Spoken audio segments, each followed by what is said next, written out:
give it one more minute, Toby. How about that? You're the boss. I give it one more minute and then we're going to introduce the judge. And Dominique, I just turned on the recording, so I missed recording your wonderful welcome, but thanks very much for being on the line.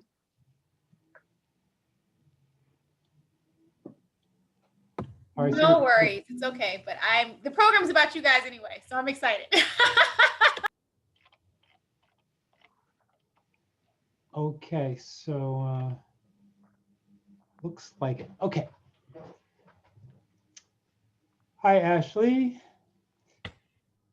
Hello. Welcome. Thank you. Okay, so we're going to get started.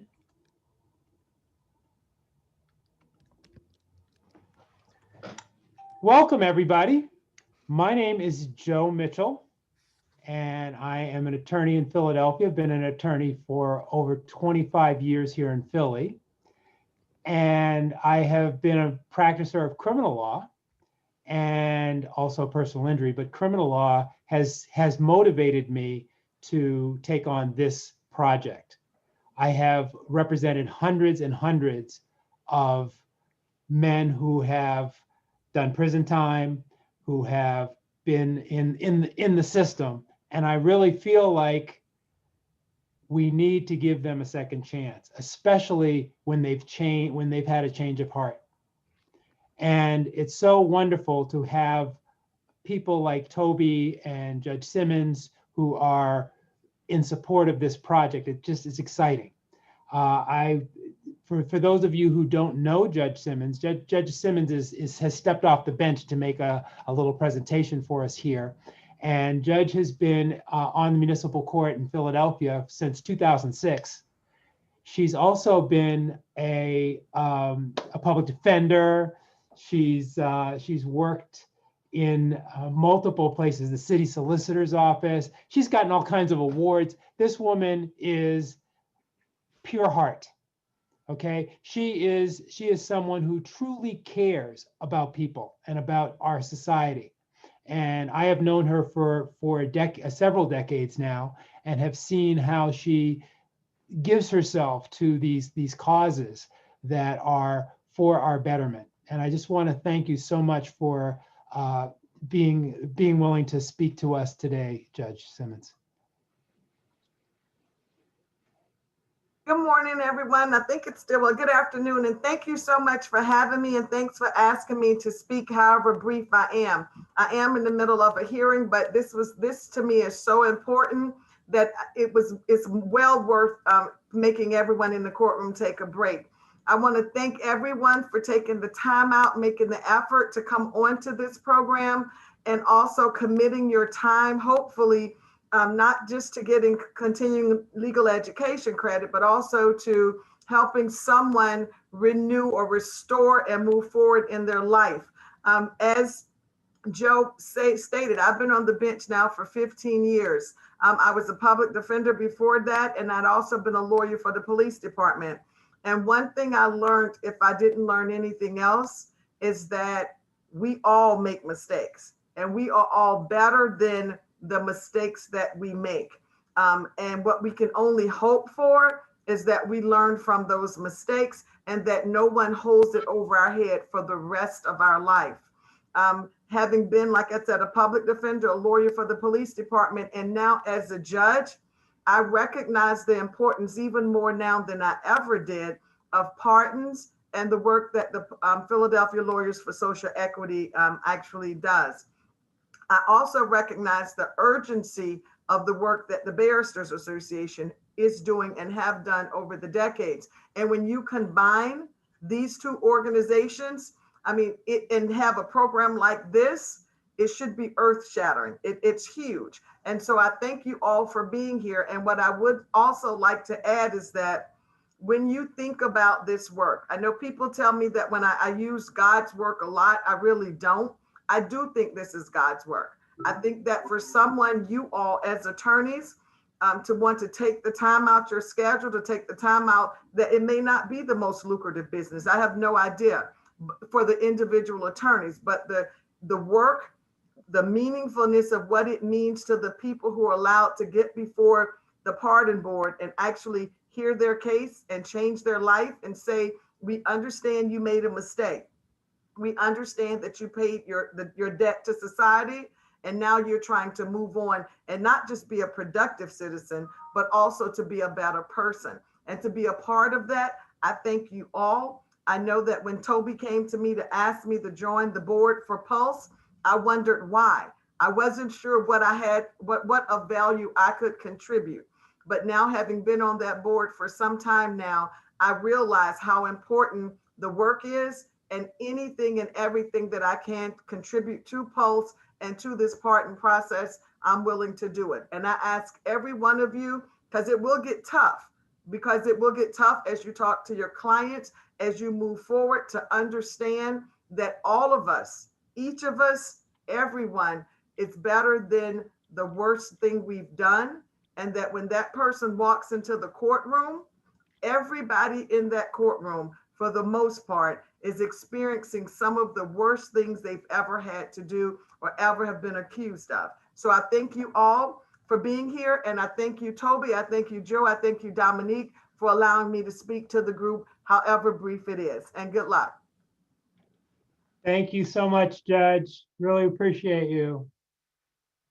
This is a great project. And the thing that I forgot to mention in the beginning is this project is sponsored by Philadelphia Lawyers for Social Equity, which we call Pulse.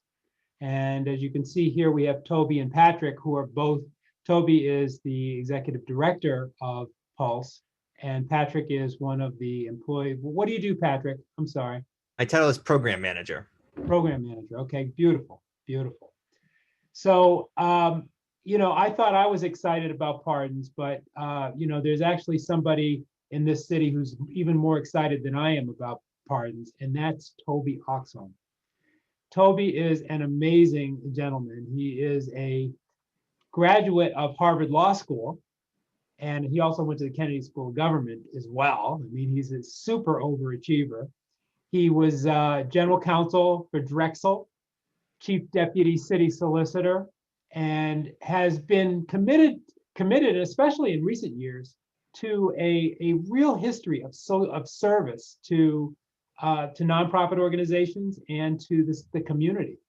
He's not only done this executive directorship with Pulse, but he's also been involved with the VIP, community legal services, all kinds of things. And Toby is the one that's responsible for creating this pardon project, not only for the barristers, but for, I mean, and Toby, maybe you can tell them, you know, the scope of the pardon project, because, you know, we know that the barristers are going to take on 10 pardons and we're going to get them done, or maybe more even. If we have the resources, we'll do more than 10. But Toby, if you could tell them a little bit about the pardon project. Toby is going to do a presentation for us today about pardons and about the whole application process, so that you guys can be pardon coaches. And Toby will also tell you the difference between a pardon lawyer and a pardon coach. You know, we're asking you to do a relatively minimal amount of work. I'd say 4 to 6 hours of work, and you are going to make an incredible difference in the lives of the people that you serve. So without any further ado, Toby, I'd like to have you tell us a little bit about the Pardon Project and get us on our way. Thank you, Joe. Thanks very much. Sure. And the reason I've done a lot is because I'm old, right? I'm 68, and technology is not my forte, which is why Patrick Keogh is there. He's the great and magnificent Oz. He's going to keep all the technology going. You'll see comments from him. You have to send him some stuff to make sure you get your CLE credits. And I really do thank you for coming out and being on the program today. The story with Pulse and the Barristers actually goes back longer than this. I mean, we did, Judge Simmons is not just a member of my board, she is vice chair of the board. And she's been invaluable because she sits on these cases and she sees the decisions that are being made by the prosecutors, by the defense counsel, by the defendants. She's seen how criminal justice is made. and she's seen for years and years. Privileged white boys from the suburbs like me, look, I've had a great education. I went to the best schools. I had no idea what was going on. I lived through the 60s and 70s. I lived through the events that are portrayed in the movie 13th. I had no idea that what was going on with the war on crime under Nixon or the war on drugs under Reagan was racist. I didn't have a clue. And the only way I got involved in criminal records is I kind of aged out of a real life and I retired and I started volunteering for a project that was headed up by a graduate of Drexel Law School, Mike Lee, who's probably a barrister. I mean, I volunteered for Mike because I'd met him during law school. And so he showed me my first rap sheet. I had no clue what a rap sheet was. I did not understand why, if you were arrested and then the DA let you go and you never went to trial, I had no idea you had a criminal record. I had no idea that if you went to trial and you proved you were innocent, you had a criminal record. I had no idea it was permanent and it was on the website for anybody to see who wanted to look at it. And it also reminded me of how different my upbringing was. I grew up in Radnor. If you go Google me and go back and look in the mainline Times, you'll find where I was arrested. I'm in the police blotter. Yeah. But so the cops took me back to the station house, me and my friends, and they made us sign confessions, which were false, but they wouldn't let me call my father until I had signed what they told me to sign. And the worst thing that happened to me was I had to call my father off the golf course, which was, honestly, that was a cardinal sin. But that was the extent of it. I don't think I have a criminal record. I don't think I know I wasn't, I never appeared anywhere. I never got any papers saying I was charged. That's not the way it works in Philly. At least maybe it is for privileged white kids, but it's not for the real world. And what I came to learn by looking at all these rap sheets of all the clients I was helping from the time I started volunteering, I think in 2016 or 2017, is that there is an enormous amount of violence done to individuals and their families because they have been marked as criminals, whether it's just arrest after arrest after arrest or conviction after conviction or whatever it is. And I've come to see that people age out of crime. That if you were doing drugs when you were 18 and you did some theft or you passed some counterfeit funds or you were involved in fights or whatever when you're 18 and you're now 35, you're not doing that stuff anymore. You got a family to support, but you can't make ends meet because of what you were doing when you were a kid. And that's just plain stupid. And as we're going to talk about, there really is only one way to undo all of that and give people a second chance. I grew up believing what I was told, that if you were convicted and you paid your debt to society, you could start over. It's not the way it works. The only way you can really start over is if you get a pardon and then get your criminal record expunged. Clean slate is not a clean slate. It's a curtain draped over it. But if you're at all worried about walking while black or driving while black or living while black, clean slate doesn't do anything for you, because what your criminal record is who you are when you're dealing with authorities who have access to it. And while it's not available to everybody, every employer, it's available to lots of employers. It's on the FBI database. Anyone who uses the FBI background check can see it. Anyone who's in the healthcare market or the child market or the vulnerable populations or working in a company that does federal contract work, they see the whole record. And so what we're after is really trying to really erase it, to expunge it, to get it gone, so it doesn't bite people in their butt and continue to define them and requires them every time they fill out a form to check a box and say, yeah, I was convicted of something. This is freedom from that.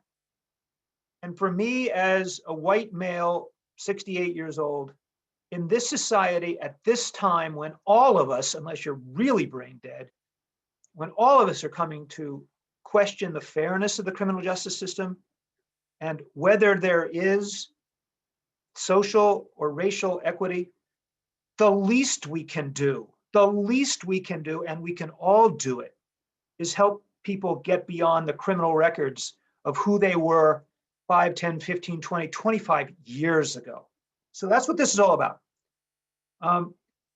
Before we get really started, and there I do have a PowerPoint, I did want to say that if you have any questions, I really want you to unmute yourself and ask them.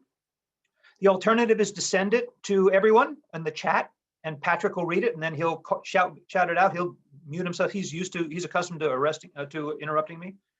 But let's answer the questions as we go. I'm going to do a PowerPoint, and then Joe and I are going to actually go through the application form so you can see how incredibly simple this process is. And while we're pitching this to volunteer lawyers helping low-income folks get through this process, I am telling you that lawyers in Philadelphia are charging $3,000 to $5,000 to get this done. And you're going to be shocked how easy it is. This is a fee-generating business. And there are hundreds of thousands of Philadelphians and millions of Pennsylvanians with criminal records. So this is not just be good. This could be business. So that's another good reason to really pay attention to what's going on here. And very few people in the state know what's going on. Joe asked me to tell you a little bit about the Pardon Project itself. We probably have trained about 100 people as coaches, not as lawyers representing, because you don't need to be a lawyer to do this, but as coaches, people who are willing to coach other people as they go through the process. And that's wonderful. I'm training law firms once a week now. So we're building those numbers and we're getting more clients to them.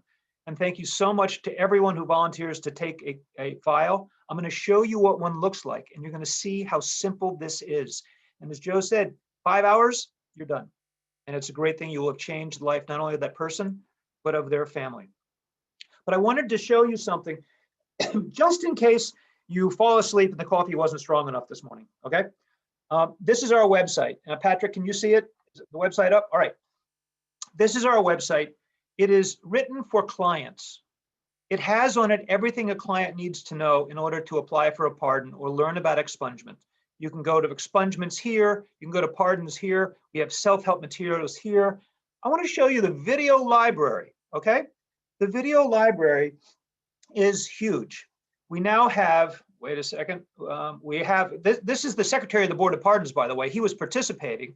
And the woman who's asking him the questions, Renee Chanel Fatah, is another member of our board, but she helped put together all of the videos.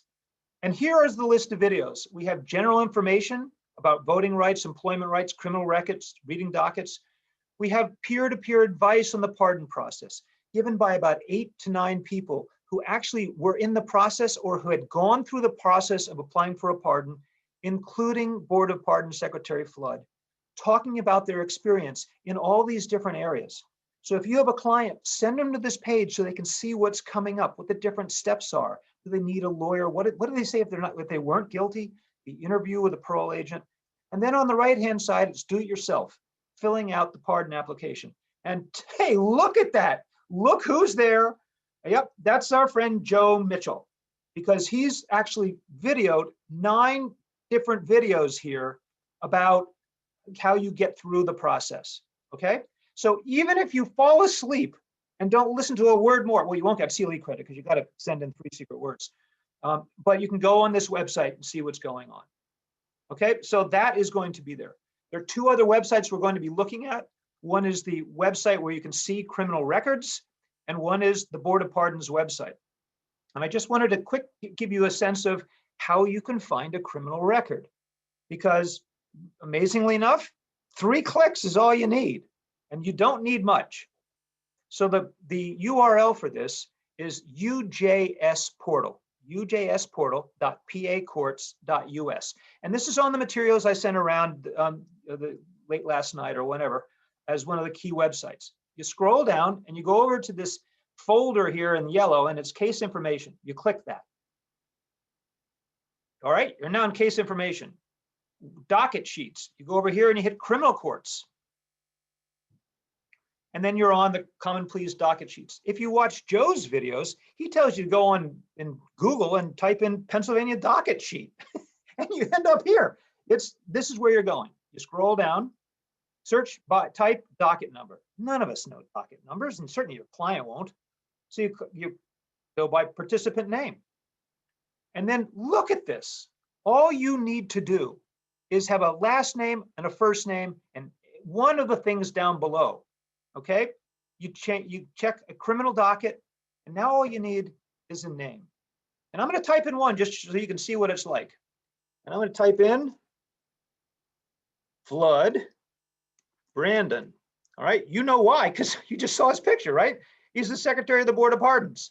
Click search. Hey, did that even take a second? No, it did.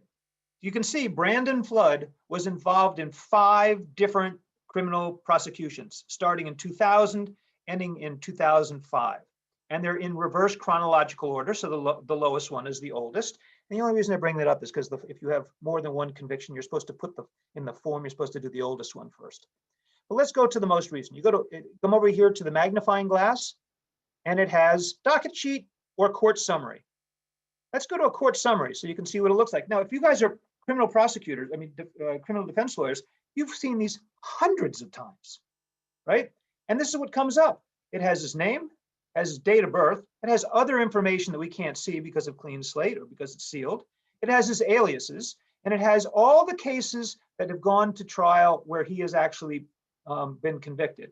All these were guilty pleas. Here's another guilty plea, and more guilty pleas, and then something up here it's a summary offense for disorderly conduct. That's how hard it is to find somebody's criminal record. Now, in the cases we're sending to you, for the pro bono program, we're giving you this printout so you can see what it is. But you'll want to check to make sure there isn't something more recent. We think we've gotten everything. But this is, again, only Pennsylvania. So we don't know what's happened to somebody in Jersey or Delaware or Maryland or Ohio or New York or the federal system. And so when we're sending our cases out, we only know Pennsylvania. And I also sent around the eligibility criteria for our program. And basically, to come into the pro bono program, you can't have committed an act of serious violence, anything more violent than simple assault. Aggravated assault, no. Attempted murder, no. All those kind of things, no. Rapes, no. No sexual violence, no abuse of kids. Because our program is really geared to getting people before the board within 5 years of the completion of their sentence. So we're looking at files like this, and you're going to have to ask us if there's anything else. The reason I'm showing you this is to help explain the difference between a criminal record, a pardon, and an expungement. This is a criminal record. This man was pardoned. He received a pardon for all of them, and he is now the secretary of the Board of Pardons. He never went to court to get them expunged. So all these things are right there on the record as if he were still liable and convicted of them. There isn't even an entry for pardoned. And the pardon forgives him for all of this and would require a court to erase it all. That's why the final step in all of this is going back to court before a judge and getting it expunged. So that is really the background, the 2 easy things that I wanted to make sure you saw. I'm going to show you the Board of Pardons website later, but unless there are any questions, I want to make sure that, Patrick, anything come in yet? All right, so now we're going to go to the PowerPoint slideshow, and we're going to start from the beginning. Okay, can you see it all? Patrick, you're good? All right.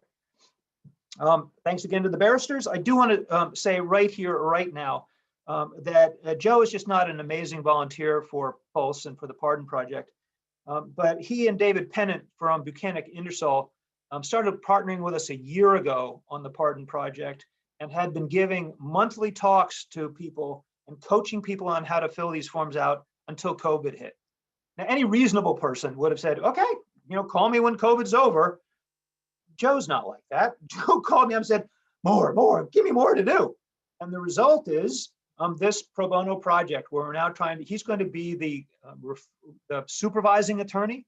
So any questions that any of you have about the cases you're getting, Joe has been there and done that. He's been before the pardon board. He's taught this stuff before, and he'll help teach today. But thanks to the two of them. And I also wanted to thank Dave Williams, who was the Barristers president last year when we started it, and Dominique Ward, who's the president this year, who said, absolutely, let's get some more effort into this, and let's have the training program during Pro Bono Week. So thanks to Dominique for her support and to Joe for his ongoing support. If you need materials and don't have them for some reason, send a chat note to Patrick. You get CLE credit for this. It's 1.5 hours. And if we do a follow-up in a week or 10 days or something, you'll get the extra 0.5. I'm going to be giving you 3 code words in green. At the end of the performance, you need to send those 3 words to Patrick, because this is what the CLE board requires. You got to prove you were awake at least during the 3 times we gave the secret word. And at the end, you're supposed to complete the survey. Okay, that's what we do for CLE. And the overview, I'm going to show you what pardons are, how you get them, and why they matter to not just to the individuals, but to Philadelphia. Then we're going to, Joe and I are going to show you how incredibly easy it is to do this. I'm going to review a pro bono file so you can see what you'd get if you were to sign up and see, oh my God, this is totally simple. And then we're going to kick off the Barristers pro bono project. Okay. Resources, I sent you a sheet that really has all these things. I showed you the video library. There is this toolkit on our website. If you go to the pulsephilly.org/pardon coach toolkit, and it's passcode protected because it's only for people who are volunteering with us. But if you type in the password, you're going to see an amazing amount of resources that will help you get the job done more easily. Okay? And that's really important because we want this to be easy. But you can use them if you're making this part of your fee generating practice. So that's the win-win in pro bono that we try to set up from the beginning. After today, send your emails to Joe. If you want to, you can send them to our general number, info@. We look at that all the time, and whoever's there in the info@ folder on a particular hour, they send it to the person it's supposed to be addressed to. We found this is the best way to get those kind of questions. I don't know that we've talked about the enormity of the problem, but oh my God, Pennsylvania is living the legacy of mass incarceration. We have been for years, if not decades, the 3rd most heavily incarcerated state in the country. And the United States is the most heavily incarcerated country in the world, which puts us number 3 in the world. We have the 5th largest prison population, 225,000 criminal cases started in Pennsylvania every year. And we're not all in this together, right? Black Pennsylvanians, 8.9 times more likely to be incarcerated than whites. Latinos, 3.3 times. Convictions restrict access to hundreds of occupations. And the Auditor General just came out with a report this past summer finding that in Philadelphia, 1 out of 35 people has a criminal record. I mean, that's staggering. And if you can't get jobs, you kind of understand why Philadelphia remains the poorest big city in the country year after year. It doesn't matter how much taxpayer money we raise, no matter how many social programs the mayor or all those operating departments send out to the neighborhoods. If people can't get the jobs they deserve and are qualified for, and they're always bringing in less money, and they have to work 2 to 3 jobs to get less money, and they don't have health programs, it's no wonder we're staying low income. And the occupations where you can't even get into the career, they're really everything right now that you want to have out there because of COVID. You can't get into childcare, can't take care of kids while the parents are working, can't get into healthcare because you need a license for that, and drug convictions and other stuff won't let you get in there. You can't take care of older people. You can't do things like being an accountant. You can't be a cosmetologist. I didn't know what that was. I thought that had to do with the cosmos and stars. It's a hair braider. I know, Many of you will know what that was. I had no idea. But really, when you think about it, why does the state of Pennsylvania require a license to braid hair, right? But they do. And you can't get that with a criminal conviction because bad moral character. Why is that a requirement? They're getting rid of it. But you can still be disqualified from any of these jobs because of a prior conviction. And I mean, look at that range. Consequences, 90% of employers, 80% of landlords, 60% of all colleges, 100% of all Pennsylvania state universities. We've had the United Way say you got to get rid of it. We've had the workforce development directors say we got to get rid of criminal records. And here's the first CLE word, permanent. Permanent. These things are permanent unless you and we and they and our communities get together and we allow people to escape them. So permanent is the first word. And I got to give credit to Marcel Pratt, the city solicitor. It was in January of 2019 that he gave a speech to the Bar Association of Philly saying, look, pardons are the right thing to do. But it's not just good for the individuals. This is a critical and essential neighborhood investment strategy. We have to get people working at their highest and best levels. Spot on, spot on. And what's amazing is that, you know, we can do this stuff pro bono because, you know, that's what lawyers do and it's our basic responsibility. It's 6.1. And the rules say that you can limit your scope of your representation because of, you know, by agreement. And we're only asking you to give advice. And this is a you know, it's just the help with a form. But this is not just good for the individual. This is pro bono service for our city. And matter of fact, when you're doing compensated service for people, you're doing service for the city because you're allowing people to get higher paid jobs. All right, so the key words that I want to make sure we're all good on: criminal records are convictions and arrests. Clean slate is sealing, putting that curtain in front of them, but it's not erasing. Expunging is erasing. Clemency is what is the executive branch function, not the judicial, which does the expungements and sealings. Clemency is an executive branch function meted out by the governor. It's got two types of mercy. One is commutation, which is shortening a sentence, and pardons, which is forgiving a crime. So they're really different. We're talking about pardons. We are not talking about commutations. So this is not to make people worried about letting murderers out of prison. We're not talking about letting anybody out. The people we are helping are people who have completed their sentences. They're not even on probation or parole. They would need commutations. We're not doing that. We're doing pardons for people who have paid their fines, done their times, repaid their debt to society, and now deserve the even break that we're supposed to be giving them. So as we talked about, a judge can expunge non-conviction data. That's all the things you were arrested for but not convicted. And by the way, if somebody was in jail and they were charged with 5 things and they pled guilty to 1, the 4 they didn't plead guilty to were not, there's no convictions. Those 4 go away. They can be expunged. We are doing that for the clients we're referring to you. Any Philadelphia charges, not Montgomery County, not Delaware County, any Philadelphia charges that didn't end up in a conviction, we are expunging. You don't need to worry about that stuff. Now, judges can also expunge some convictions, summary offenses that are at least 5 years old and the person hasn't committed any other crimes or been arrested. If you're 70 years old and been conviction-free for 10 years, a judge can, you know, erase your entire record there too, which, you know, doesn't help with an income, but it will allow older folks to get into assisted care facilities that are being funded by the feds, and they can't if they have drug convictions, maybe public housing too, right? So for 70-year-olds, this is really important. And the third one, this being Pennsylvania, you can get an expungement of your criminal convictions if you're dead. Yeah, dead. And not just dead, really dead. 3 years dead. I would love to have figured out which legislator decided that should be the test, but that is the law in Pennsylvania. 3 years dead, you can get all your criminal convictions expunged. So that helps virtually nobody. I don't really know how it could help anybody.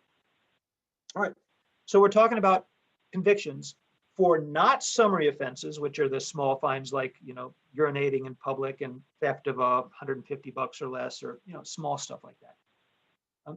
You have to go to the governor. And since the mid 1800s, you can't go directly to the governor. So this is not the federal system, right? Federal system, you know how to get a pardon. You got to know Kim Kardashian, or, they've done lots of favors for President Trump, or, whatever, Trump needs you. Trump can do whatever he darn well wants. Not Pennsylvania. You can only get to our chief executive officer, our governor, if you go through the Board of Pardons. And that's 5 people. 2 of them are elected officials.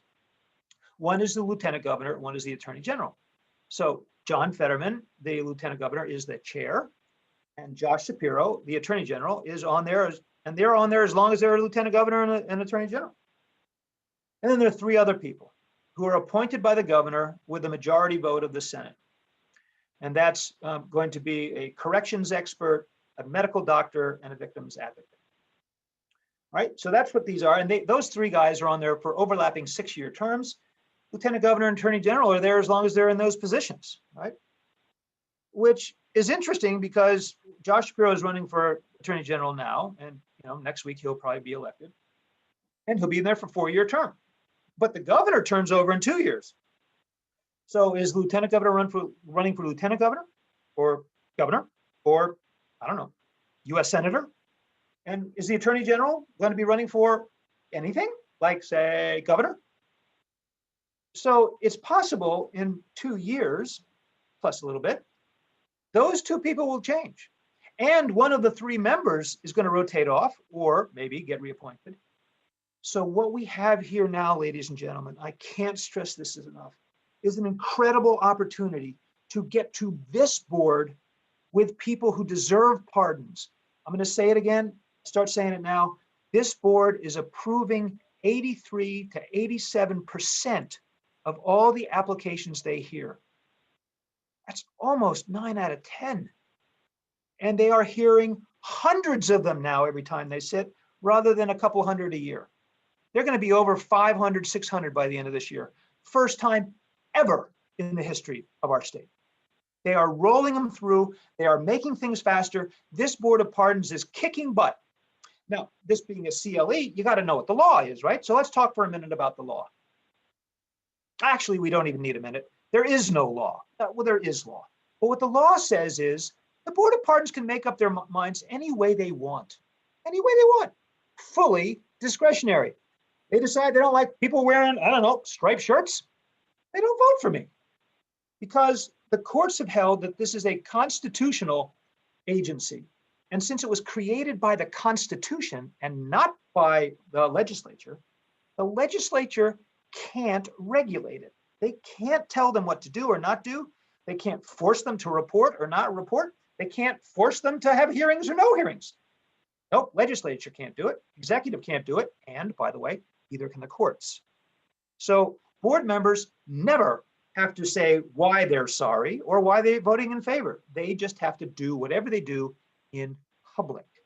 Okay?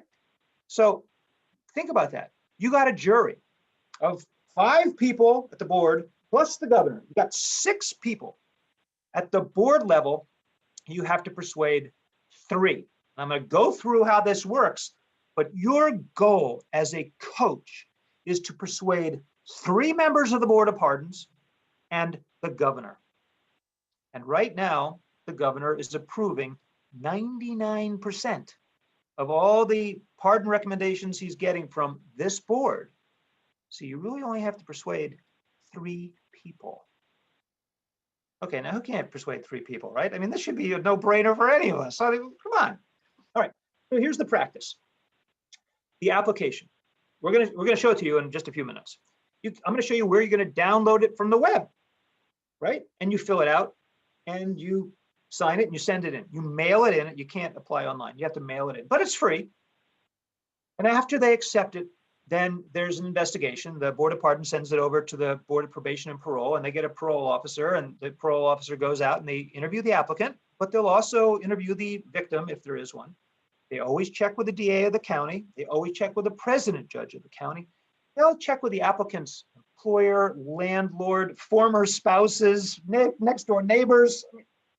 Total discretion. They can check whatever they want, right? But they do an investigation and the parole agent writes it up and they send it in to the Secretary of the Board of Pardons. And then Brandon Flood will, or his staff will put it together and send it to the 5 members of the Board of Pardons to conduct what's called a merit review. And this is like the first time that the board has looked, the 5 people have looked at these candidates, and they've looked at them in advance, and they have a public meeting and they vote, and they're voting on who gets a pardon. Sorry, who gets a hearing. Now, voting in favor of a hearing doesn't mean necessarily that you're in favor of giving the guy a pardon. You just want to give the guy a chance to speak about it. Okay, so it's not identical, but you only need 2 votes, 2 out of 5 to get to the hearing. And you can't get a pardon without the hearing. So you got to get 2, right? Then it gets scheduled for a public hearing where you only need 3 votes, not 5, not 4. Again, we're not talking about getting somebody out of prison who's serving a life term or in there for murder. We're talking about people who completed their sentence. You just need 3 votes. 3 votes, you got to persuade this person deserves a second chance. 3 votes. And if you get the 3 votes, then it goes to the governor. Okay? Now, here it is. Here's the good news. And ladies and gentlemen, this is so entirely different than what it was in January 2019 when Lieutenant Governor Fetterman took his place at the chair. You can't believe the difference. Back then, the application form was 9 pages long with 14 pages of instruction. You had to buy it. You had to send away a certified check or a money order. You had to, it was manual. You had to handwrite the answers. You know how good everybody's penmanship is. Or you could type on it if you had a typewriter. You also had to apply for your full driving history from PennDOT, and you had to get you get a full criminal record from the state police. Oh my God. Any surprise that 84% of the people who bought the form never got it filed? Oh, that's gone.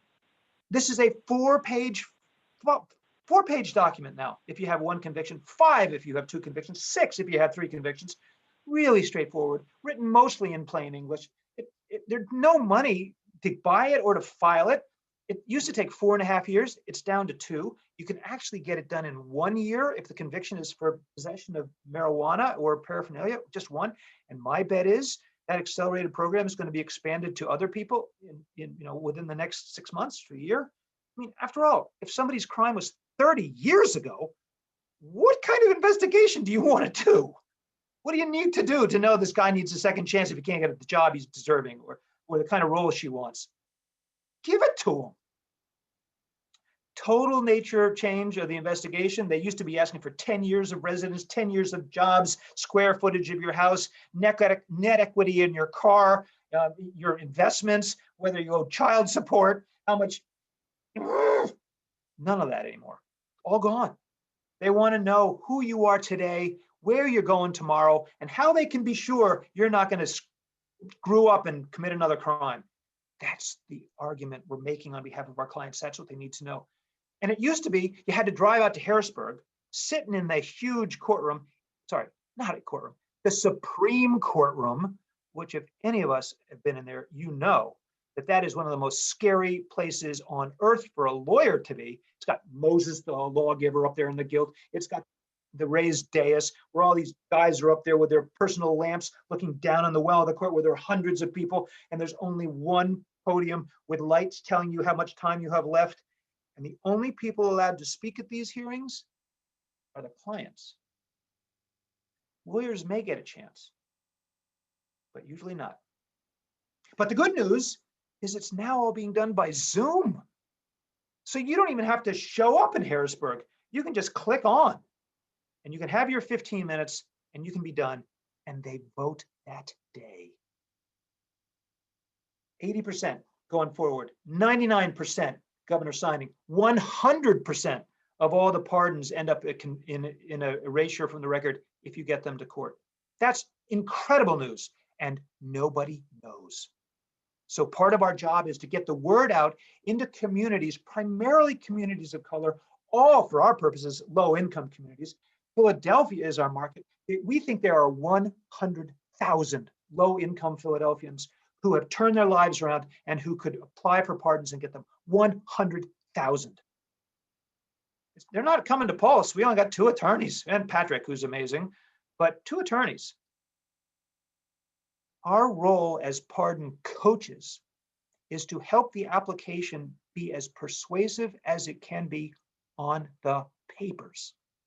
So what gets sent in does all you need to get by their check marks, but it tells the story and answers the questions. Why does this guy deserve a second chance? That's what a pardon coach does. Second CLE word, persuade. You only need 3 votes. And for people who live at the socioeconomic levels where we've been talking about, where they've been honestly abused by the criminal justice system, where no one's ever really been on their side, where they've never heard of anybody who's got a pardon, and they can't think 2 weeks ahead on their income, much less 2 years for a pardon. Why should they bother? Sometimes your first obligation, first opportunity is to persuade them that this is real, because it is. And we got some time where we can make this happen if we work together, which is why Pulse working with barristers is so critically important, and why we're lining up other law firms and other professional associations to help us. And so now Joe and I are going to take you into the application for a pardon. You know, it's what, 1:45? I guarantee in 20 minutes, you're going to be an expert. Yes? Well, probably not in the Supreme Court way. If you're talking ethically, you're going to know all the answers. You're going to know all there is to know. But any questions now before we head into this? Patrick, anything show up? All right. Then Joe, are you almost ready to start? I'm going to look to see. Wait a second. Oh, man. Gotta find out where this is. Can't even see this thing. Hold on. That's that. See, I have a feeling. Trying to find where the website is. That's the problem. Nope, that wasn't it. Excuse me. I told you I was old, and this is not easy for me. Hold on again. Let's go this one. All right. We're going to. Can you see the important alert, Patrick? All right, Joe, are you ready to jump in with me? Not quite yet, but I'm gonna start going through this, and then I'll need your commentary on some of these things. You're going to go to a website, ladies and gentlemen, called BOP, boardofpardons.pa.gov. Hold on, Toby. We're not seeing that actually. Okay, wait a second. New share. This one. There we go. Now? Yep. All right. Yep. Thank you very much for that. All right, so that's where we are. When you go to bop.pa.gov, Board of Pardons, Pennsylvania Gov, you're going to see this important alert. And it says, look, don't even send in the application unless you get documents out of court. You got to get, the records for what you were convicted of. If you want us to pardon you for a conviction, you have to tell us what the conviction was. We don't know what those things are. So you click here, and it actually takes you a little bit farther into the website under the section, how to obtain an application. Navigation bar is apply for clemency, how to obtain an application. You start scroll, wait a second. How to obtain an application. You start scrolling down, gives you the same warning, and then it shows you the documents you're gonna need, and it lists them. You need the criminal complaint. Keep going, and it shows you what they look like. I mean, I would never know, you guys may know, but if you don't know, this is what it looks like. And then you need, wait a second, the affidavit of probable cause. Okay, so figure out what's going on. The board is saying, you're sending us your application. What did the police say at the time? Okay, so this is the flag. They're asking you to collect the cross-examination documents. The criminal information, same thing. What's being said at the time when they started up this process against you? Then your plea or the verdict, okay? How did it come to be convicted? So it's the last thing. What was the plea or what was the conviction or whatever? So they're going to see, what did the defendant say at the time if they pled? And one of the reasons they're looking for that is if you pled guilty back then in a plea deal, then you're saying now you never did it. Now look, the Board of Pardons understands that people sometimes take pleas because they can't post bail, or sometimes they get convicted when they were innocent. So it's not a question of whether you were innocent or guilty at the time. This is like a spiritual, religious thing. You're not going to get pardoned or forgiven unless you start off with, "Forgive me, Father, for I have sinned." In other words, forgive me because I did it. Same things here. The board is going to ask you to say what happened to you. And if you say, "I didn't do it," or "my public defender was terrible," or "the judge was a racist," all of which may be true, you just created a mountain out of right now what's a molehill. And they're asking you to say at the beginning what was said at the time and what was your sentence. Okay? And that's pretty much what you have to give every time. You do not have to add the proof of payment anymore. It's still on the form, but you do not need to submit it. Here's what you need to know and what you need to advise the client. When it comes time for the hearing, they need to have paid off the amount that's on their chart. If it's restitution, they really need to pay it off. Because if they haven't paid off the victim, they have not completed their sentence, and the board is not going to listen to them. But if they haven't paid the fees and costs, like the $200 for the computerization fund for the First Judicial District, or the lawyer's concern for lawyers surcharge, or any of these things, those are different things.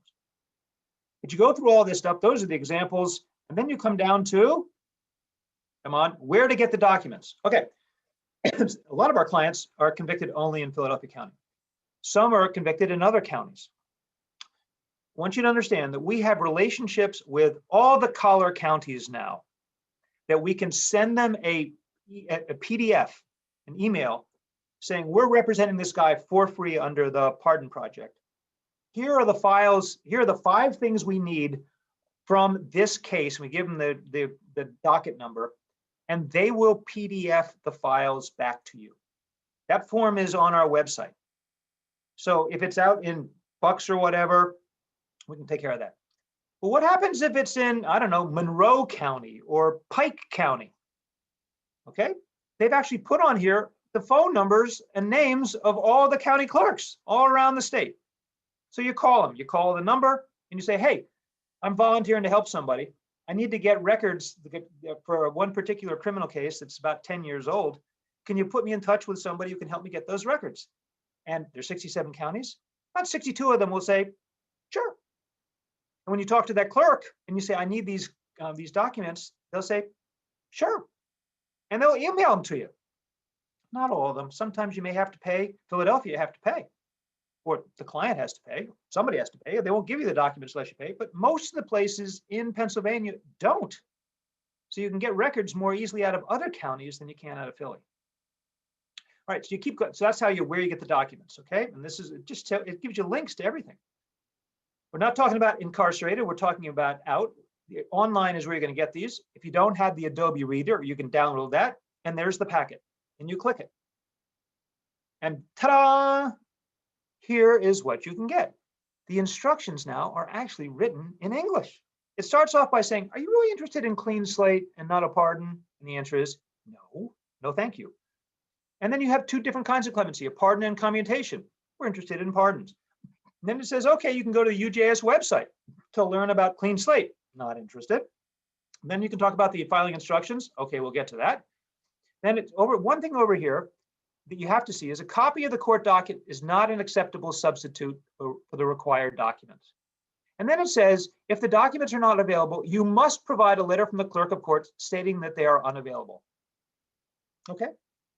If they send you an email, it's okay, as long as they have their name and title at the bottom. They just don't want you making up some false information and saying, "Yeah, the court told me this." So if you're getting them by email, we're telling the clerks just to say, "This is all we have." And that's good enough. But you have to attach these documents over here, okay? And again, I told you not the proof of payment. You don't need it. And then it goes into all the instructions, which we're going to go through in a second, and you're going to see what it is. Then there's a page that talks about what the factors are being considered in pardon applications, okay? And I've already told you what the factors are. Whatever they want to know. Seriously, there's no rules. But what the learning about this is they want to know Do you own what you did? Are you willing to admit you did it? Have you learned from it? How do we know you've learned from it? What have you done since then to prove you've learned from it? Why do you need a pardon? What is this conviction holding you back from doing? How will you go forward in your next life? And they're going to want to know, what have you done recently to help other people? Seriously, they want to know if the applicant has done volunteer service. Most haven't. Most are running 2, 3, 4 jobs, right? The whole reason they're applying for the pardon is because they don't have a stable job that pays more and has health care. Okay, it's no excuse. They got to do volunteer service. Now, here's the thing. It's going to take at least 2 years for there to be a hearing, maybe a year, okay? Have them start now. Thanksgiving time, have them help deliver turkeys. Christmas, have them help deliver toys. Voting, drive people to the polling place. Get them thinking about how they can volunteer. You don't know when they can volunteer? Send them to whatever their faith is, a church, a mosque, a synagogue.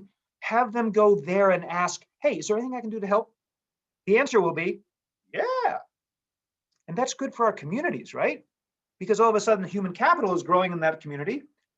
And at the end of it, the priest or imam or whatever will write the letter saying, hey, Joe did a great job. He was delivering turkeys for us.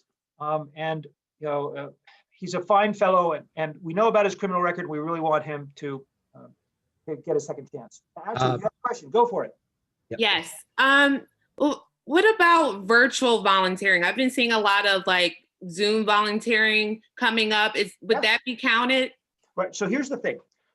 There's 2 ways that's going to come up. One is the applicant is going to write about it. And the second is who's ever in charge of the program is going to write about the applicant. So the more times there's somebody on the outside saying, yeah, this is a good guy, that's the third party verification that everybody is, that's what really counts, is letters from outsiders, people validating who you are and saying, yep, this guy's a good bet. You can bet on him, give him a pardon. So absolutely, you can volunteer any way you want. In a lot of the drug areas, the board is most impressed by people who are working with youth or people who are in the addiction community, in the recovery community, trying to keep them away from drugs or keep them in recovery from drugs because it's related to their crimes, right? So if they're willing to do something in that neighborhood, see if you can get them there. Some are volunteering with PD to do some of these local hubs that are advising families. Do that. There's no requirement of where the volunteering be. There's just an expectation that real citizens volunteer to help other people. And those are the people that the Board of Pardons wants to help. People helping other people. We'll help you because you've helped others. So however they do it is anything they want to do. Doesn't matter if it's virtual, face-to-face, whatever. Doesn't matter the area. But that's really, if you read all these things, that's what it's going to tell you. If there was a victim, they will ask, have you reached out and made it up with the victim? Lots of times, it's a boy-girl fight and, they made up. Or, there's something, it was an employer and the employer wishes the person well. Letters like that are gold, gold. So if you can get them, get them. We have a relationship now with the Philly DA that anybody who gets through our screen, and therefore it comes to you, anyone who you've helped who have filed their application, the DA will review the application and say whether or not they'll send a letter of recommendation. Now, the board is going to ask the DA anyway, but they'll usually ask them 2 years into the process. We're doing this right at the front. So if you finish, get the PDF, we send it to the to the district attorney's office. They take a month or whatever to look at it, and they write a letter saying, yeah, we looked at this and we believe this guy should be pardoned. Talk about gold, man. The DA is in your camp. And we have a good DA for this, as long as he's DA. So here's another reason to push people as far into this process as quickly as possible. Every star has lined up for us at this point. Factors in commutation. We're not doing commutation. And now we are at the application. Okay? Now I'm going to start off with 2 rules, and then I'm going to let Joe take you through this page. The couple rules I want to stress. 1, tell the truth. if the board or the parole officer has the slightest whiff that you're not being open and honest, you lose. You as an attorney can help write the application for these guys.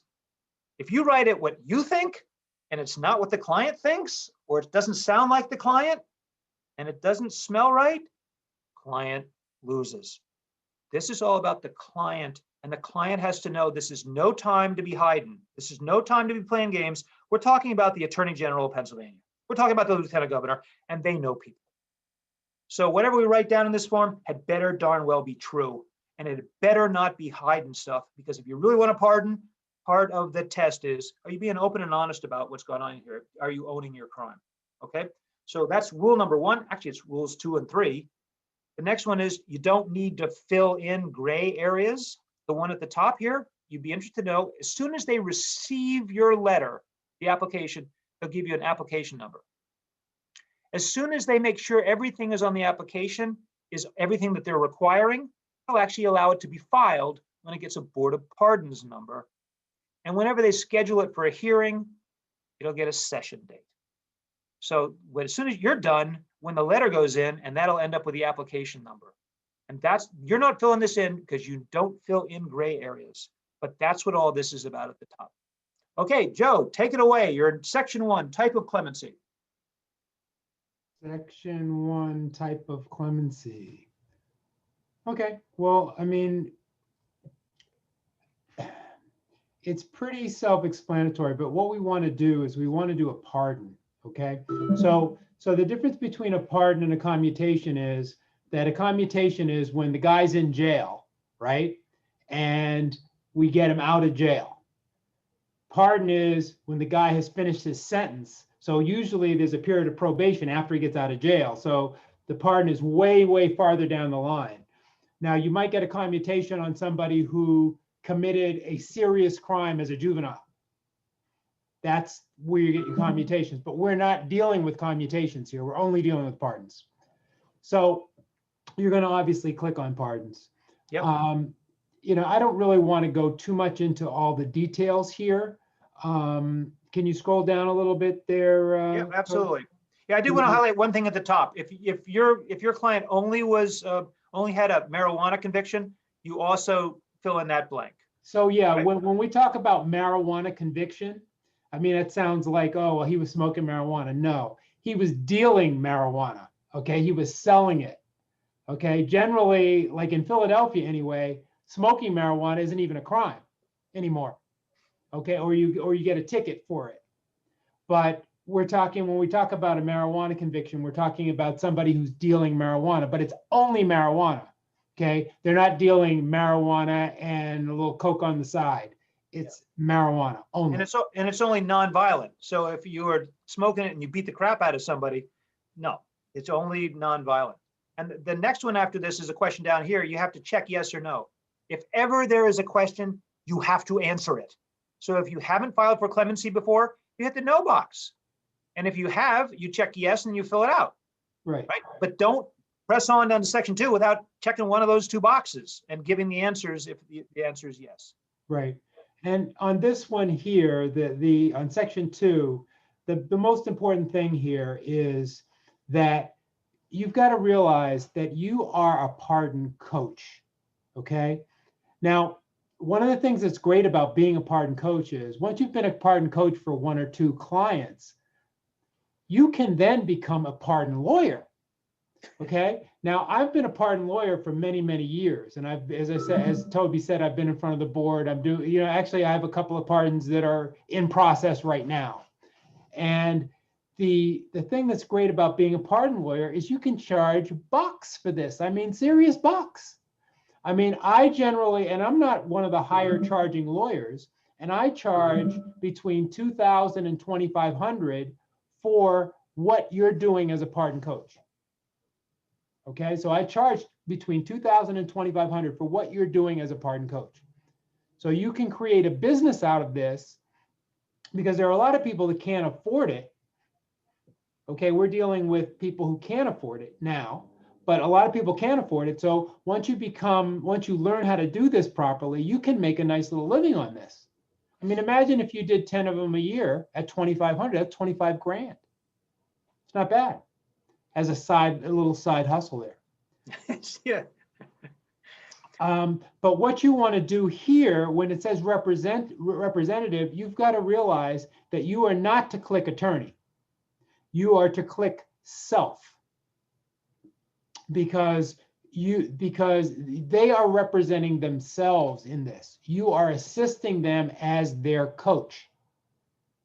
Okay, even though we are all attorneys, we are not acting as attorneys here. We are acting as a coach. And what you'll do is you'll have them sign a document that says that exactly, that they are representing themselves, you are assisting them in doing that, and that now you can put with the representative's name here. What you might want to do is you might want to put your name in there, or put some other family member's name, so that in case there's some problem with getting in touch with this person, that there's somebody else that the board can get in touch with. Because as I said, this is a long process, and somebody might move, there's all kinds of things that might happen in terms of the address and the information for the applicant. So the representative's name could be your name. I wouldn't put Esquire after it, or a family member's name. But you want to make sure that you have somebody else in addition to the applicant that the board can reach out to in case they have questions or they need to get in touch with them. Yeah, and listen, I want to just piggyback on that, because actually on the Word version of this form that I sent around to everybody last night, I actually added in words, backup, where I forget what it wrote, but it's basically, if you can't reach me, who are you going to call? Because a lot of folks won't have the same cell phone, won't be at the same address, and you know exactly how long the parole agent's going to spend trying to track down somebody when the letter comes back, addressee unknown, left no forwarding address, right? You know what the answer is. They're not spending any time. And it would be tragic if this applicant lost their place in line or was administratively withdrawn, which is what happens if his information isn't correct.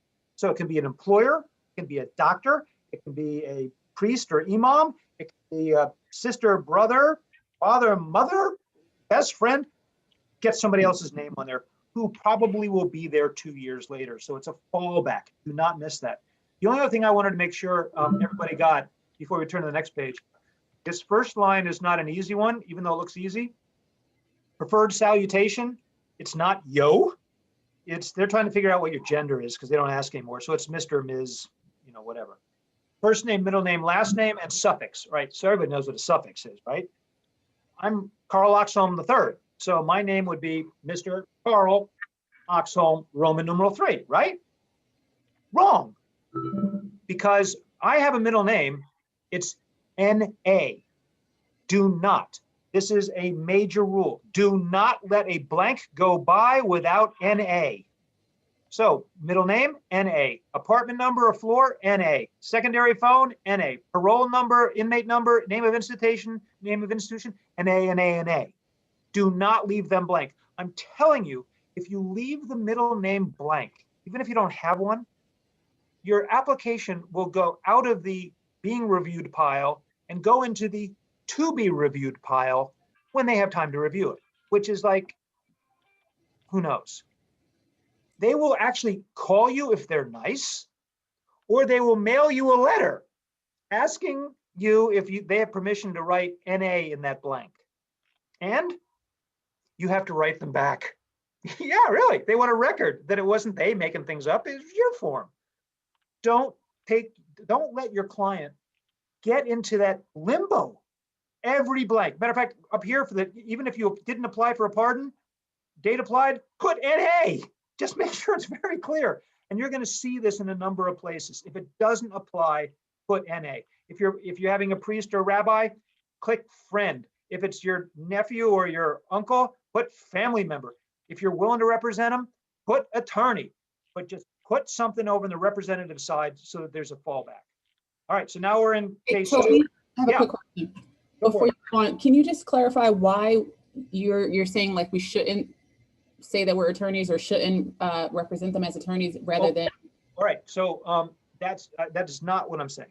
I'm saying you would be a hero if you could represent them all the way to the end. We're not asking you to as part of the pro bono project, but if you're willing to, you're a saint. You're a hero. You're doing really good lawyering work. But you're not going to get to the hearing for 2 years, and you're not going to hear about the interview for a year and a half. And your client has to stay in touch with you. You have to stay in touch with the client. If you're willing to do that, that's priceless. Because when this is done, you're going to have a PDF. So if you're willing to do that, absolutely put your name in there. Okay? Gotcha. Yeah, and you may have to go to Harrisburg, depending on whether or not they're going to continue with the virtual hearings. Yep. All right, so now we're in section 3, and this is the convictions where clemency is requested. I'm just going to speed ahead a little bit so you can see what's happened. This is case 1 oldest, right? We talked about that. Next page is, wait a second, case 2, same form. Next one is case 3, same form. And if you've got more convictions than that, they actually give you a handy dandy case blank. So you can fill it out. It's at the end of the form. You can have 10, you can have 20. You get no credit for putting in 3 out of 4. Either you've turned the corner and now you're walking the straight and narrow, or you ain't. So if you're convicted, put in as many of them as they have. There's no benefit to doing less than that. I'm going to go through this information, the date of incident, OTN number, and offense in a minute using an actual file. But for the time being, I want Joe just to talk a little bit about this essay question, which is the first issue for a lot of clients that I have. Describe the incident and how you were involved. Where were you? What exactly did you do, and how were you caught? Joe? Yeah, well, a couple of things. You know, one is that what Toby said is really important. You can get a pardon for everything that you've done. One of the things that you want to do is look at the record and see, sometimes you're going to need some expungements and sometimes you're going to need pardons. But you want to look at the record, and the objective as a volunteer with the Barristers, your objective is to wipe out their record. They don't have any record remaining. So as far as describing the incident, each case has a different incident and they have to be described. It might be, so one of the things that I do a lot of times is I will write this for the client. So I will basically interview the client and record the interview. And then I will write this for them. Because a lot of times, first of all, the chances are you've got a little bit more education than they do. So what you write is going to be a little bit, more sophisticated. Secondly, it's just going to, you can have them write it if you want. That's the other thing is you can say, look, would you write, do a first draft on this and then I will make the changes that are needed. You can do it that way.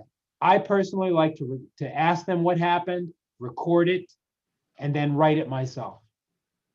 It takes you maybe 15, 20 minutes to write something about what happened. The main thing is you want to admit that you did it.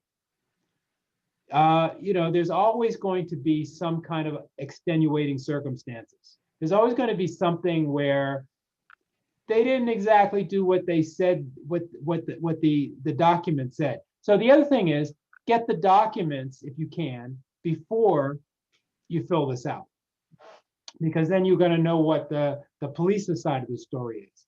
However, one of the things that I've noticed, Toby, this is really kind of a little on the frustrating side, is that because of this thing called clean slate, a lot of the records are being, I guess, would you call it expunged or eliminated or something? You have to give them the client signed verification that you're representing them, and maybe you have to enter your appearance. They've got hassles for that. But on these cases we're handing out, Joe, none of them should be sealed. So that should not be an issue. No. What I'm saying is, like, let's say that there was a case, and the case was it was a simple assault, but he was charged with aggravated assault and robbery and burglary or something. And those other charges were taken out. Yep. When you request the documents related to that case, they take out all of that stuff. Yep. So that what you're left with sometimes doesn't exactly describe what actually happened. Yeah, that is a risk, and that's the condition we're in. One of the things that you were about to get to that I want to make sure we talk about before we get to the next page is a lot of the folks we're representing really didn't do it, right? They didn't have money to post bail. They had to get out. You know, they could have stayed in jail for another 6 months or 8 months and taken their, the wheel of fortune and see how they would have done before a judge or jury. Made a lot of sense to plead guilty, so they pled guilty, even though they didn't do it. So what are they going to do when they come to this section? You tell them, all right, so we got to say you did it because you said once before you did it. And the guy says, I didn't do it.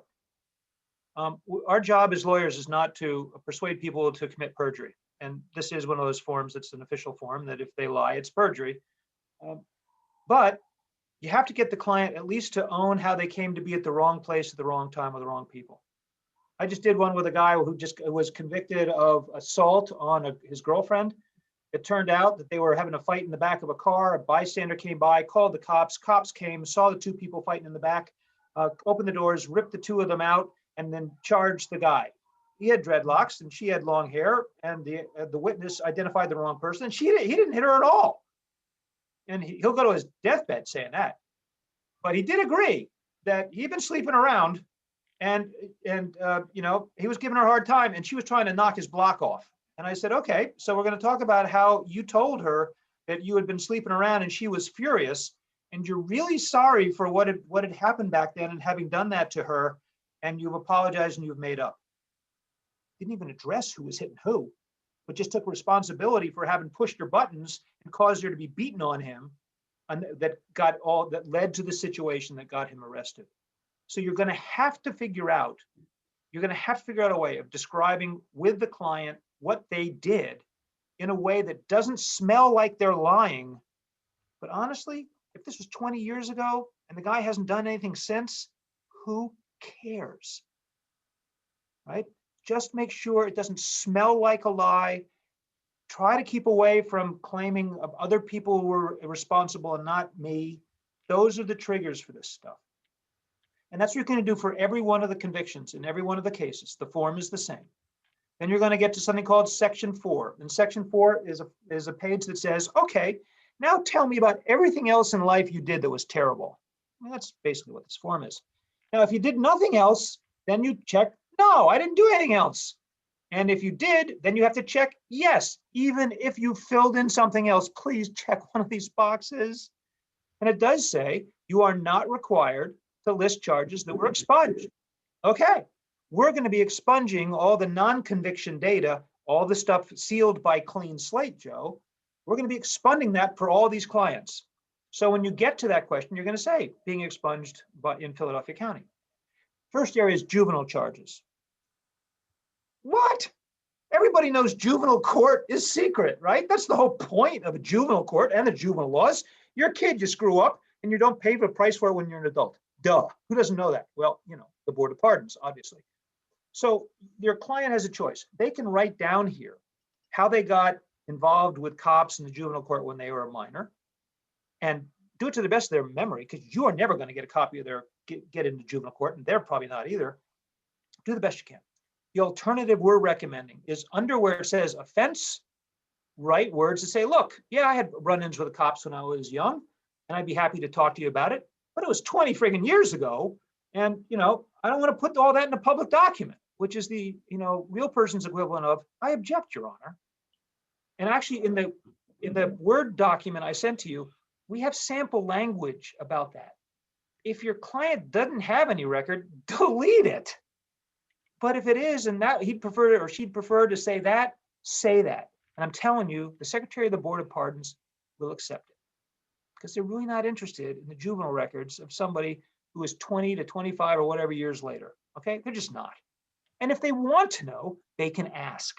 They just don't have to disclose it in the first document. The second one are other adult charges. So if they were arrested or convicted in Maryland or New York or whatever, they got to put it down. And just because the Board of Pardons doesn't have electronic access doesn't mean they can't find out. This is the Attorney General and the Lieutenant Governor, and they have a staff. And so if they were convicted in another state, put it down, for God's sake. You get no points for not being honest. So here's something else for the pro bono program. If they were convicted of rape or murder or aggravated assault or some nasty stuff in other jurisdictions, they don't belong in our pro bono program. They know it, you know it, you can turn them back to us, we'll give you another client, or you can keep going. If they did nasty stuff in another state, you can still help them. But if they're trying to get a pardon in Pennsylvania for passing bad checks and they're a convicted rapist in New Jersey, I'm telling you, the Board of Pardons is not going to give them a pardon for passing bad checks because it's not going to make a difference. And they're not interested in helping people when it doesn't help people. The other thing that Joe said about the charges that were clean slated because they weren't convicted, that's where these offenses would go. So if people have been arrested in Montgomery County but not convicted, sorry, arrested and convicted of some but not others, in the Section 3, you write the convictions. In the Section 4, you write the charges. And if you can't find them, you can't do anything more. If the client says he did a plea deal, said, well, there were other charges, but I don't remember what they were. It's true. You can't check. You've got to do the best you can. And the last one on this page is traffic citations and tickets, okay? Outside of Pennsylvania. So when you're talking to the client, you say, did you ever get tickets in other states? Write it down the best you can, right? They're going to be checking at PennDOT. And if the client has lots of arrests for driving without a license, driving while uninsured, driving with broken taillights, going through red lights without right turn on, if they see he's been thumbing his nose at society, he's probably not going to get a pardon. So tell him to fly right for the next 2 years, because the board is not going to help somebody who is thumbing their nose at the rest of us, right? So that's really what's going on in the traffic citations. They're looking for honesty. They want to know what went on in the other jurisdictions, and they're going to, they're not going to be so helpful for someone who has really not been, holding their own. And that takes us then to the optional personal statement. Now, all of us who've watched TV shows know that whatever you say can and will be held against you, right? I mean, this is a government, this is a criminal justice agency. So we all know we'd never fill this out. No.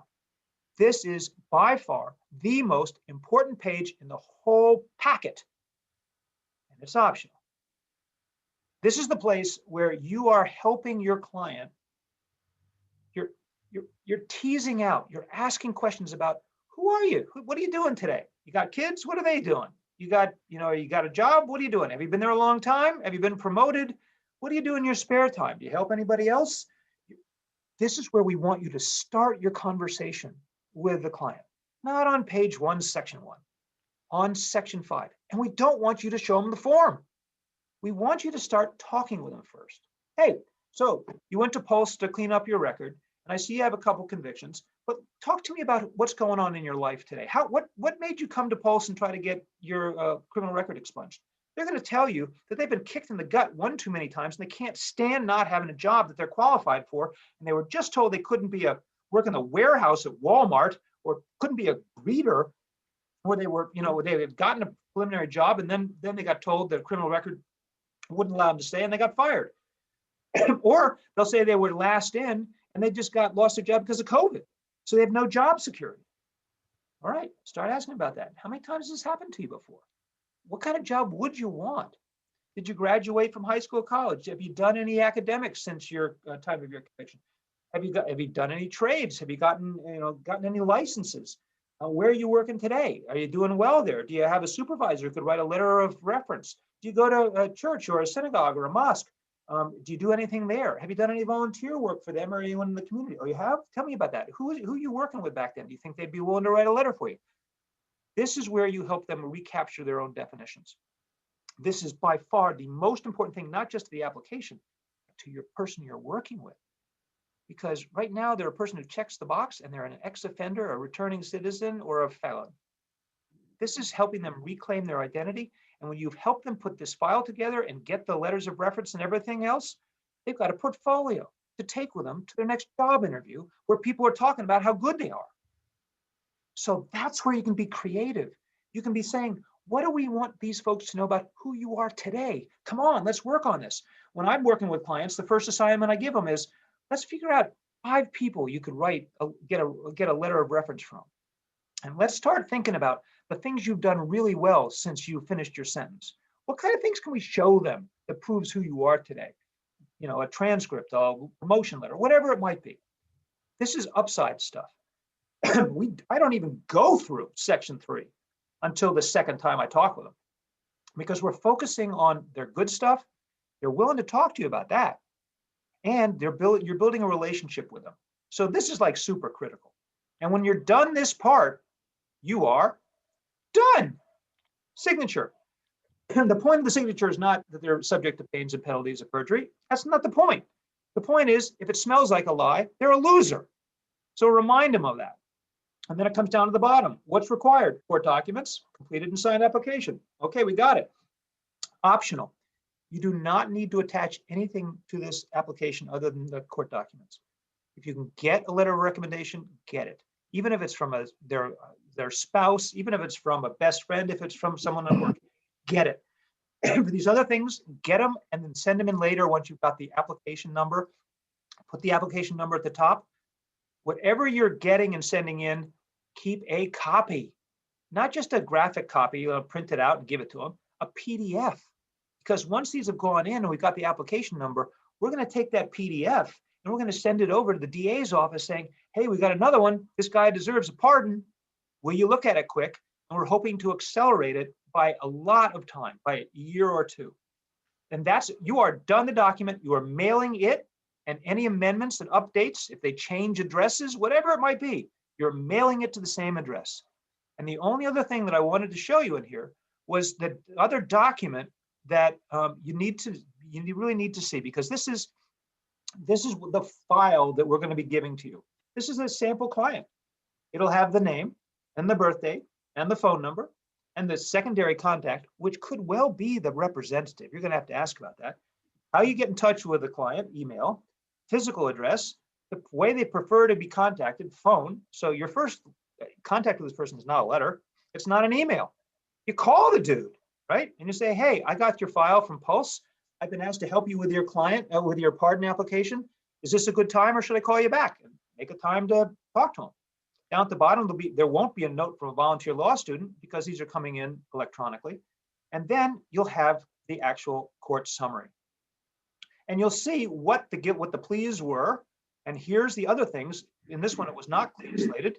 These were charges that were dropped. So these charges go in section 4. This one, the guilty plea is section 3, the non-process section 4, the guilty plea in section 3, and these two guilty pleas go in the same section 3, right? And then they got another one for Philadelphia County. Here's guilty plea, those go in there. Null pros and charge changed, they go in section 4, okay? And here's what the term is. They were on probation for 3 years, okay? So that would have finished in 2016. It's 2020, it's 4 years. All they need is 3. And so they're rocking and rolling. And here's the next one down here, okay? And so on this summary, you will see the things you need to see. They are the crime right here. This stuff in the center is what you're putting in the middle of section 3. Wherever there was a guilty, you put this in section 3. Whatever words are there, even if they're shorthand, just reproduce the same words. Up here in the upper right-hand column is OTN. Now we blocked out this guy's OTN. The OTN is the offense tracking number. It's given to every incident. Every time there's an arrest, they get an offense tracking number. And on section 3, you have to put the crime and the offense tracking number. So you're getting it right off the summary, right? So 2 of these things, you're just cutting and pasting from either this document, or you can go online and get it again.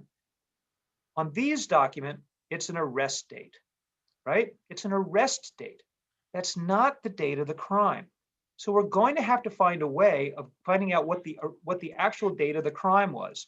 And what we're doing for that one, you remember, let's see if, do you have the screen here? Patrick, can you see the criminal here? Does it say that? Oh, excellent. We're rocking and rolling. We're going to go back to this first one we went to. We're not going to get the court summary. We're going to go to the docket sheet. And the docket sheet, for all of us, we know what they are in civil terms, right? But this is criminal. So here it is, Brandon James. Let's see, page initiation date. Nope. Filing date. No. Actually, Toby, we're still on the court Patrick, summary. We don't I see the asked docket you. yet. All right, wait a second. Sorry, I was. All right, now can you see it? There we go. Yep. All right. Yep. So I got this from the website for the same Brandon Flood. Instead of clicking the court summary, I clicked on the docket, which is the other thing under that magnifying glass. So here it's got his name. It's got the OTN here on the left. It has a filing date. That's not it. Initiation date. That's not it. Arrest date. That's not it. Complaint date. That's not it. Offense date. So if you roll it down, here it is. So this offense was in January 20th, 2005. The arrest date was February 2nd, 2005. The initiation date was May of whatever. You will find in this document what the date of the crime was, and you're going to find it under offense date. It will not say incident date. And that's the last place that's the last hole you need to fill in on this application form. And honestly, it is that simple. So when we're looking at what we're giving you, we have given you the information about the individual. We'll show you his court summary. You can go online to get his dockets, and we tell you a little bit more about the information. He may or may not have written in why he wants the pardon, but I'm telling you, that's where you're going to start. You're going to build the relationship. They don't know you. They don't believe there's a pardon for them. The system's always abused them, and why should they trust you? Talk about who they are and how they are, where they're going, and you can help them, and tell them that 80% or more of the people who get to the Board of Pardons are getting pardoned. And that's the end of their criminal record. That's the majesty of this. There are 100,000 people out there, low income, who need your help. There are 200, 300, 400,000 potential clients for you to get that are fee paying. This is a good deal. And thank you very much for working with us on the Pro Bono project. And Patrick, are there any more questions? And are there any last minute questions? I don't see any questions in the chat. I did put the link to the survey in the chat. So if folks, when they're finished, could fill that out, that'd be very helpful, and it's required. All right. And so the last thing I want to have people see is, wait a second. I got to zoom. There we go. The final CLE word. It's success, right? 8 out of 10 are being successful. Everybody is going to have a much higher chance of success if you can help them. And really, as you've heard, it's storytelling. It's What were helping them tell their story. What were the other CLE words? I'm not going through that again. You have to have been here for that.